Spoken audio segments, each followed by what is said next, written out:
ఒకప్పుడు నోట్ల రద్దు అనే మాట వినగానే దేశ ప్రజలకు 2016 నవంబర్ 8వ తేదీ గుర్తుకు వచ్చేది. ఒక్క రాత్రిలోనే 500 రూపాయలు, 1000 రూపాయల పాత నోట్లు చెల్లుబాటు కాకుండా పోవడం, బ్యాంకుల ముందు కిలోమీటర్ల మేర క్యూలు, ఏటీఎంల వద్ద గంటల తరబడి నిరీక్షణ, నగదు కొరతతో ప్రజలు ఎదుర్కొనే ఇబ్బందులు ఇప్పటికీ చాలా మందికి గుర్తుండే ఉంటాయి. అందుకే కరెన్సీ వ్యవస్థలో మార్పులు జరుగుతున్నాయనే వార్త బయటకు వచ్చిన ప్రతిసారి ప్రజల్లో సహజంగానే ఆసక్తితో పాటు కొంత ఆందోళన కూడా కనిపిస్తుంది. ఇప్పుడు కూడా అలాంటి చర్చ దేశవ్యాప్తంగా మొదలైంది. భారతదేశంలో త్వరలో ప్లాస్టిక్ కరెన్సీ నోట్లు చలామణిలోకి వచ్చే అవకాశాలు ఉన్నాయన్న వార్తలు ఆర్థిక వర్గాల్లో చర్చనీయాంశంగా మారింది.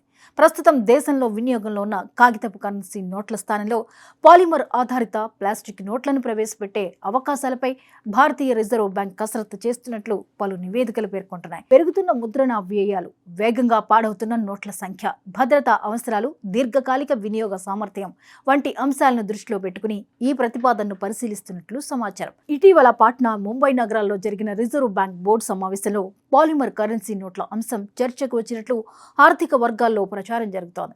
అయితే దీనిపై ఇప్పటి వరకు రిజర్వ్ బ్యాంక్ అధికారిక ప్రకటన చేయలేదు. అయినప్పటికీ ప్రపంచవ్యాప్తంగా అనేక దేశాలు ఇప్పటికే పాలిమర్ నోట్లను విజయవంతంగా ఉపయోగిస్తున్న నేపథ్యంలో భారత్ కూడా అదే దిశగా అడుగులు వేయవచ్చన్న అంచనాలు వ్యక్తమవుతున్నాయి. అసలు పాలిమర్ కరెన్సీ అంటే ఏంటి? అంటే సాధారణంగా మనం ఉపయోగిస్తున్న కరెన్సీ నోట్లు ప్రత్యేక కాగితం, పత్తి ఆధారిత మిశ్రమ పదార్థాలతో తయారవుతాయి.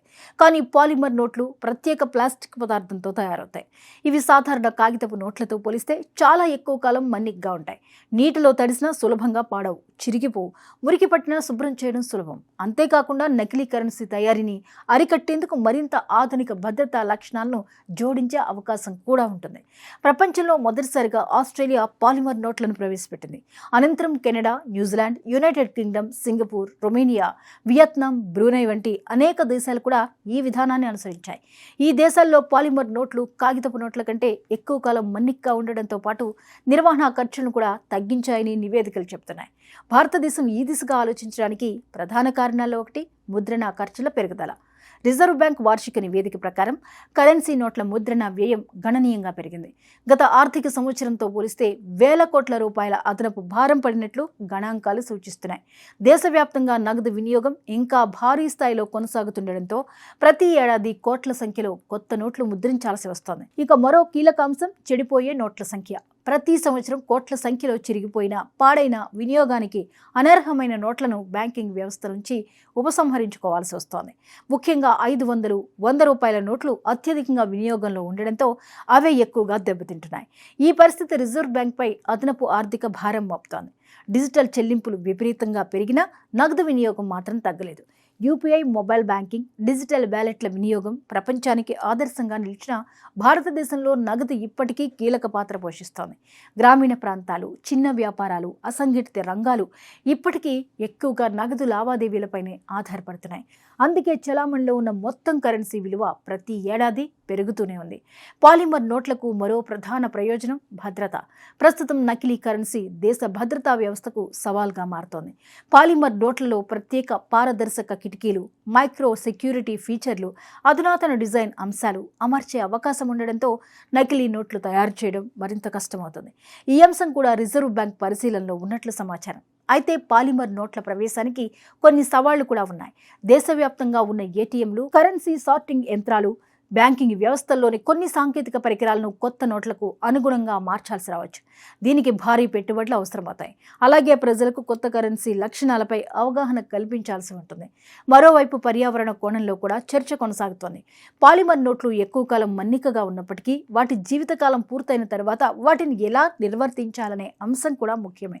అయితే కాగితపు నోట్ల కంటే ఎక్కువ కాలం ఉపయోగించగలిగే కారణంగా మొత్తం ఉత్పత్తి వ్యయం, వినియోగ వ్యయం తగ్గే అవకాశం ఉందని నిపుణులు చెప్తున్నారు. ప్రస్తుతం అందుతున్న సమాచారం ప్రకారం రిజర్వ్ బ్యాంక్ తొలుత పరిమిత స్థాయిలో పైలట్ ప్రాజెక్ట్ చేపట్టే అవకాశాలు కనిపిస్తున్నాయి. కొన్ని విలువల నోట్లతో ప్రయోగాత్మకంగా ప్రారంభించి ఫలితాలను పరిశీలించిన తర్వాత దేశవ్యాప్తంగా విస్తరించే అవకాశం ఉందని ఆర్థిక వర్గాలు అంచనా వేస్తున్నాయి. అయితే ఇక్కడ ప్రజలు గుర్తుంచుకోవాల్సిన ముఖ్యమైన విషయం ఏంటంటే పాలిమర్ నోట్లు వస్తే అది నోట్ల రద్దు కాదని నిపుణులు చెప్తున్నారు. 2016 తరహాలో ఒక్కసారిగా పాత నోట్లు చెల్లుబాటు కాకుండా చేసే పరిస్థితి ఉండకపోవచ్చు. సాధారణంగా కొత్త కరెన్సీ ప్రవేశపెట్టినప్పుడు పాత నోట్లు కొంతకాలం పాటు చెలామణిలో కొనసాగుతాయి.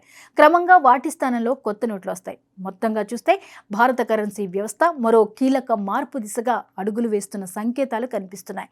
పెరుగుతున్న ముద్రణ ఖర్చులు, పాడవుతున్న నోట్ల సంఖ్య, నకిలీ కరెన్సీ సవాళ్లు, ఆధునిక భద్రతా అవసరాలు వంటి అంశాలు పాలిమర్ కరెన్సీ వైపు దేశాన్ని నడిపిస్తున్నాయి. ఒకవేళ ఈ ప్రతిపాదన అమల్లోకి వస్తే భారత కరెన్సీ చరిత్రలో అది మరో పెద్ద మైలురాయిగా నిలిచే అవకాశం ఉంది. అయితే తుది నిర్ణయం ఎప్పుడు వస్తుంది? పైలట్ ప్రాజెక్ట్ ఎప్పుడు ప్రారంభమవుతుంది? ప్రజల చేతుల్లో మొదటి ప్లాస్టిక్ నోట్ ఎప్పుడు కనిపిస్తుంది అన్న ప్రశ్నలకు సమాధానం మాత్రం రిజర్వ్ బ్యాంక్ అధికారిక ప్రకటన వచ్చిన తర్వాతే తెలుస్తుంది.